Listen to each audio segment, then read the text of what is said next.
Chris. It feels like it was only a couple of days ago, of course, that we were at Eastleigh. After that 10-day break, I know you said you wanted to have another conversation with the players the next day. How did that all go? How have they all reacted to that result? Yeah, we've had an honest chat. We've watched the game together back. Not always the most pleasant of experiences for players. Looking back on my career, I didn't do it that often. And when you did, it was sometimes frustrating. The players get all of their own clips now anyway, so they can look through those in their own time. But we just sat together and had an honest chat about it as a team, as a collective, and also in their own units. And yeah, I think it was positive. We know we can do a lot better, that's for sure. But the players want to take ownership of that. So yeah, positive meeting. And I imagine a lot of focus on the attacking play, because defensively, and particularly your goalkeeper, played really well. But when you put that much pressure on the back five, it's always going to tell at some point, isn't it? Yeah, I don't particularly think we were carved open horrifically time after time. I think they played percentage football and did it well. And yes, Grant made a couple of very good saves that I'd expect him to make. We got in some decent positions first half, but didn't second. But what they did do is they fought and they threw bodies on the line, and they did all the things that I know they will do for each other and for us as a staff and for the fans. So we can't argue with that. Before the game, we had a chat about being front foot, and I think we started like that, but we didn't finish like that, which was a disappointment.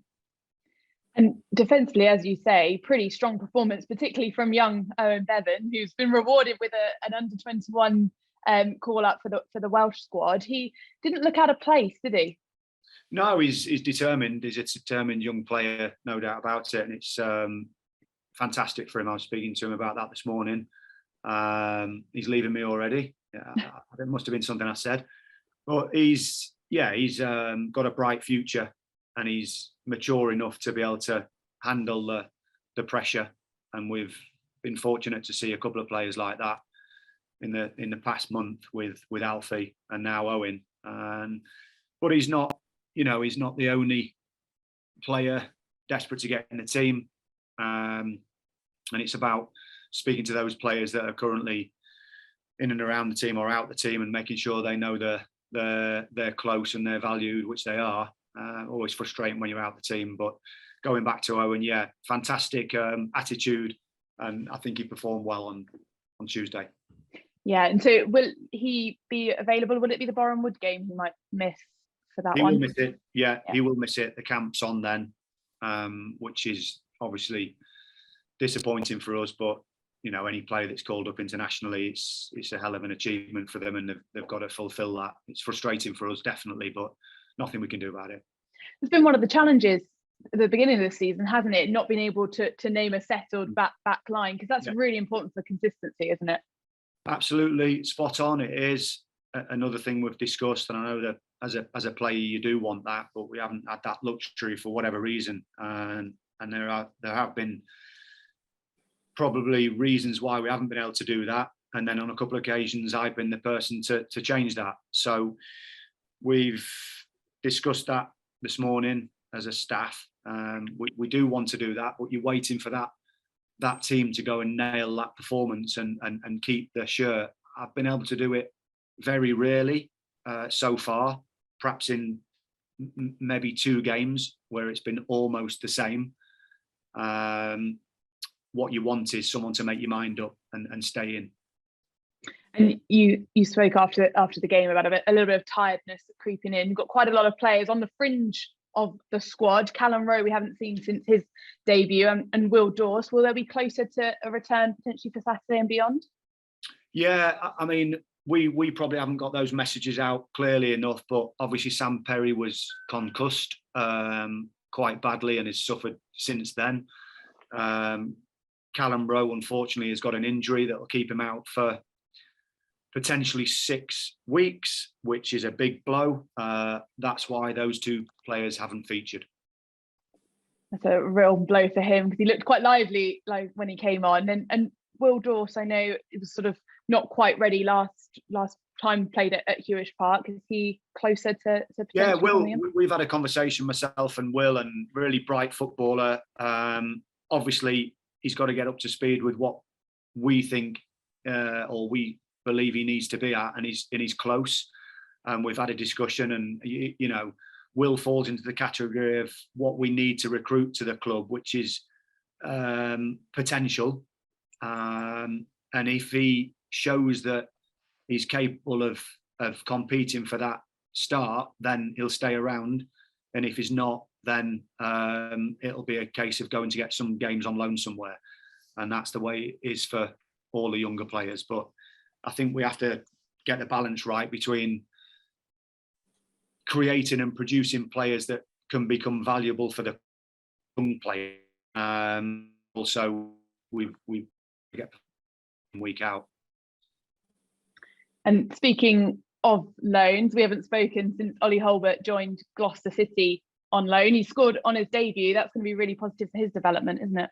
Yeah, Ollie's put one, and this has been really frustrating for us in the games that he's actually featured in pre-season. Unfortunately, had this calf issue where they tighten up after 10 minutes, where he found it really difficult to actually run.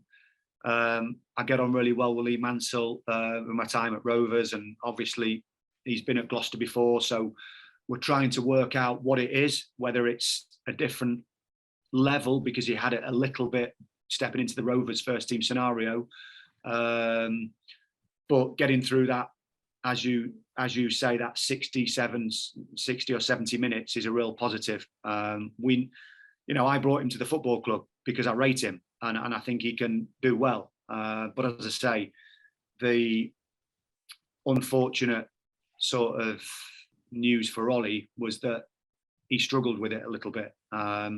Fingers crossed he gets through this period, and if he does, then he comes straight back into the fold. I guess we need to talk about next team to visit, Hewish Park. Nice and easy one. Top of the league, Chesterfield. They're unbeaten. They're scoring a lot of goals. It's going to be a tough game, isn't it? But do you go about it by nullifying their threat, or do you just take a risk and try and take the game to them, particularly now you're going to be at home? The latter. I think the latter more, for sure. We have to. I think we do well against the so-called bigger teams.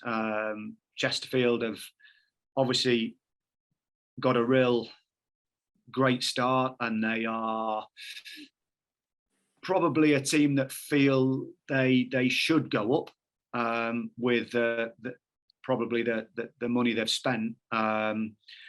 Good players, and they will be up and around it this season. But I know what my players can do. I know the potential they've got. And it's a fantastic game for us. All the lads are looking forward to it, no doubt about that. So we have to be on the front foot. And I have to thank the fans. I thought they were fantastic on Tuesday.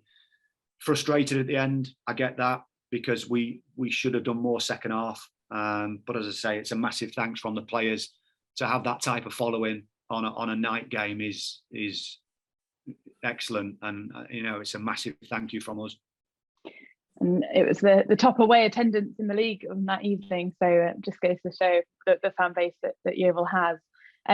So on Chesterfield, it is going to be a really tough game, but you did change the shape against Eastleigh after struggling a little bit in the back three. Are you going to stick with that, do you think, and just try and get a little bit more attacking play and get Pearson into the game, because he showed what he can do on Tuesday? Yeah, it was good for him to get his first goal, wasn't it? Obviously, I'm sure Cookie will be watching this, so I won't be giving away any details of what I'm going to play. But Sam was good. It's always nice to get your first senior goal, and again, another player that's got a bright future. He's experiencing this sort of intensity of football for the first time, and probably in his own admission, was tiring second half. But what we've tried to do, and we've discussed this, you're trying to give the players what I've done in a lot of games is changed it quite early. And I think sometimes as an attacking player, you're hoping that you get that second wind in the last sort of 25, 30 minutes. And so with a couple of individuals, we try to leave it as late as possible. So that's always, a decision that I've got to make. But for him to get your first goal, big moment for him. And as I say, he's trying his best. Has that been good for the fitness of the players? I'm thinking particularly of a player like Lawson Diaz, who often didn't get 90 minutes under his belt, but he's been really consistent in the side now. That must be really positive for his development. And without a midweek game next week, it must be good for all of them and their fitness. Yeah, it is, and he wants to get better all the time. I've just been talking to Lawson. He's been in the office, wanting to see us and talk through his own performance and what he did well and what he can focus on. So that's a good sign when someone of his sort of age and experience wants to do that, wants to get better, wants to improve. He's had a horrendous time, hasn't he, with his injuries, which is the worst thing as a footballer. Got a lot of sympathy for that. And what he is also honest. He knows when he's done well. He knows when he can do better, and he won't hide away from that. So, yeah, it's positive that he's getting the minutes in, because the last, probably 2 years have been very stop-start, haven't they? Yeah, they really have. And there's, speaking about all those players, there's so much talent in that squad. I know the budget isn't huge at Yeovil Town, but you have got some really good talent. You must feel like the points aren't really reflecting how the season started, and just wanting to get it back on track. And what better way than top of the league? You're spot on. I do. I think that in the last 2 games, it potentially is reflected. I think, you take the lead, but got to be honest, Eastleigh were better than us second half. No hiding away from the fact. They're not a team of inexperienced players. They're a very experienced squad.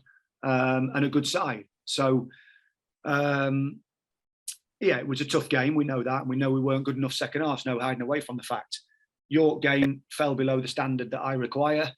Every other game before that, we were in it and could potentially have won it. And we didn't get the points we should have done, without a shadow of a doubt. We should have 4 or 6 more. We haven't. We've got to deal with where we are.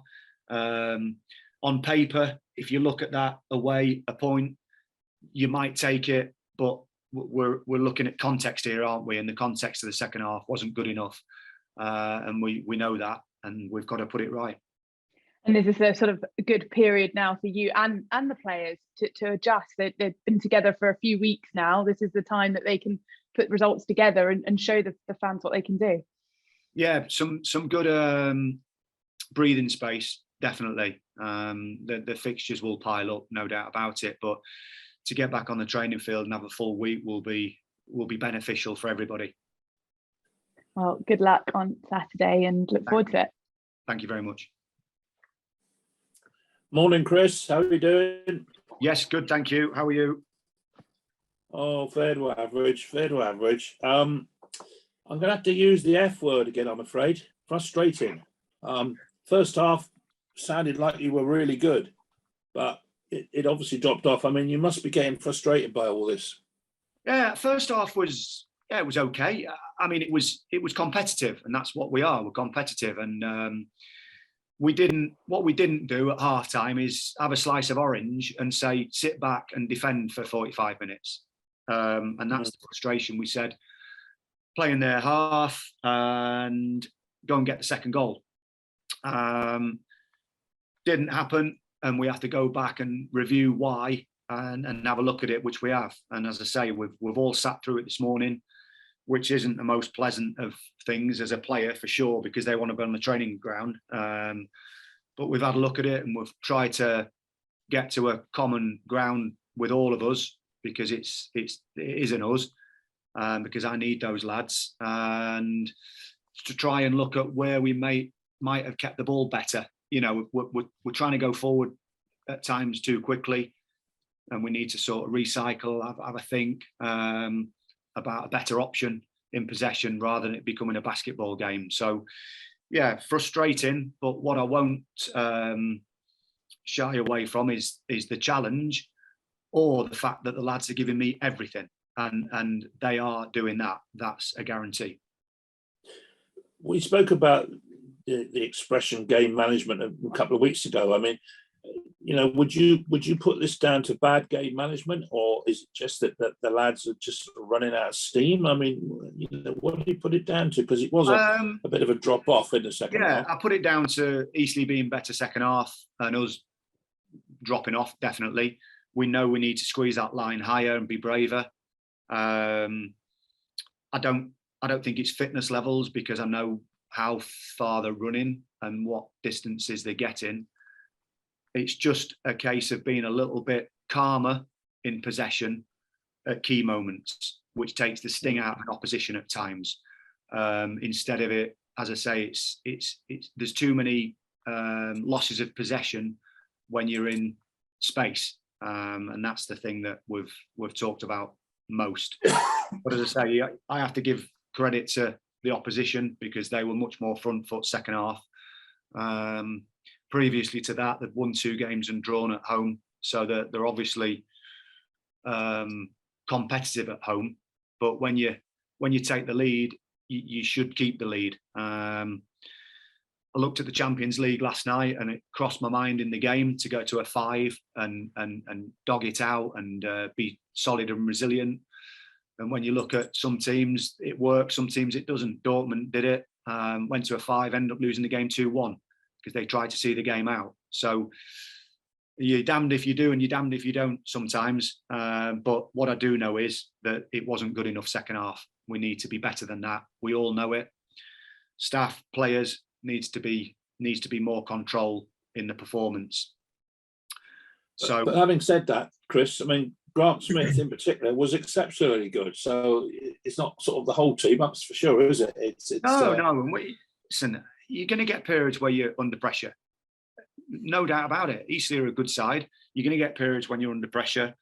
And we had that. And some of the saves I'd expect Grant to make, and some of the saves are excellent. So that's his job, keep the ball out of the net, and he did it. Yeah. Obviously, one can understand why matches were postponed in view of the circumstances that we're faced with, but it is a bit disrupting for you as a football manager, isn't it? I mean, do you find it a bit sort of frustrating? Again, the word frustration comes in, but I mean, you're trying to get a bit of a run going, and then bang, you've got another postponement kind of thing. Yeah, can't be helped though, can it? In this instance, I'm not going to moan about that in this instance. But we do need a little bit of consistency, and I know the players need that. What I want is I want them all fighting for that shirt every week, and they are doing at the moment. And I'm getting some positive knocks on the door, because as a player out the team, I'm responsible for giving them the chance, and if they haven't had it, they'll come knocking, which is fine. My message before the game was, you're very fortunate to have the shirt on. Go and play for your families, for the fans, and keep the shirt. And that's my judgment of whether they've done that or not. But as I say, when they're under pressure, what I do know from this team, Adi, is that they will throw everything at the ball, and they will defend, and they will give absolutely everything. I just think we need to have a little bit more composure at times when we are in possession. Now, how many games will Bevan miss? Is it just the one, or will it be more than one? No, it's one. He's in the training camp, and then I believe he's back towards the early part of the following week. But again, it comes back to disrupting things again, isn't it? I mean, it's great from his perspective, and obviously we're all pleased as punch for him to get a international recognition, but it doesn't exactly help your job, does it? No, it's definitely not perfect, but we've got players chomping at the bit, and I know that those players chomping at the bit will come in and do an excellent job, and then it's their turn to keep the shirt. So I think you've got to look at the positives for him as a player. Really, really, great moment for him and his family. and we've got to deal what we can deal with. What as I said, I've got very good defenders at the club, so I've got no problem there. And last but not least, the support that the supporters are giving you, nonetheless, is holding up, and everybody seems to be, sticking with it and getting behind the team. No, they're that's brilliant. Good. They know the challenge. They know the challenge, don't they? They know that we're not facing teams that have no experience, no budget, and are roll them all over. We know, and I know that there's fans that have watched the second half and said not good enough. I completely agree. I'm not going to hide away from that fact, and they'll tell us. They'll tell us when we do well, and they'll tell us when we don't do well, and we can't ask for more than that. My job is to get the players motivated to go and give everything they can, and in the main they are. We just need to be a little bit better, and we've got to see out periods of pressure. What the fans don't want to see is you camp back in for 45 minutes and you're not creating, and that's why I'm sure a section of fans would have been frustrated. But they were brilliant. They seeing flares go off at an away game and seeing the singing the whole way through, it inspires the players and it inspires the staff, and that's the frustration, because after the game you want to go and clap them and say thank you very much, and we did. And we want them to be seeing a bit more front foot in second halves of games, and the players have got that message loud and clear. Well, you've got 2 home games on the trot now, so I mean it's a question. We often talk about turning Hughes Park into a fortress, but good opportunity to make that change and start getting into a fortress mode. Yeah, it is. Yeah, no doubt about it. We want to play at home. We enjoy playing at home. We know the fans are with us. The players have worked hard and will work hard again to put a performance on Saturday that the fans can get behind. Well, best of luck on Saturday, Chris. I'm sure it'll all come right, and the frustration word will be banished from the whole of the press conference. Thank you. Thank you very much. Hey, Chris, how are you doing? Good, thank you. How are you? Good, thank you. I know you don't want to dwell on it, but obviously you've mentioned there about bravery. I think Sam Pearson mentioned courage. Are the players playing with a bit of fear at the moment? And if so, is there a way of kind of releasing the shackles going forward? No, they're not playing with fear. I don't think any of them fear being out in the shirt playing. I'll be very surprised if they did.